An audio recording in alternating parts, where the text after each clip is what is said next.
আচ্ছা দাদু, শুনলাম তোমার নাকি নতুন করে বাল উঠেছে।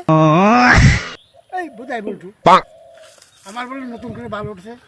আমি তো সবসময় আন্ডারপ্যান্ট পরেই থাকি। তুই দেখলি কোথায়? ও, তুই স্নান করার সময় দেখেছিস বোধহয়। কারোর কাছে বলিস না কিন্তু। গুদ মাইরেছে দাদু, তুমি এই বুঝা বুঝেছো? साले তুমি ছোটবেলায় আমাকে তো খুব গল্প দিতে যে আমি বাংলাদেশে ম্যাট্রিক পাস করেছি। তুমি আমার বালের ম্যাট্রিক পাস করেছো।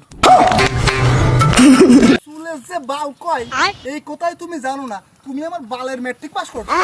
হ্যাঁ, বাইগান নাটক খুদাইতেছো আমার সামনে। শোনো দাদু, ওই রকম ধরনের গল্প তুমি আর দিবা না। ভাত খাইছো? ভাত খাইনি। তাহলে বাসি পেটে ওরকম ধরনের গল্প আর দিবা না, তাতে আমার মান সম্মান থাকে না।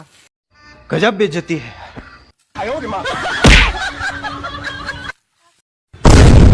ওরা কেন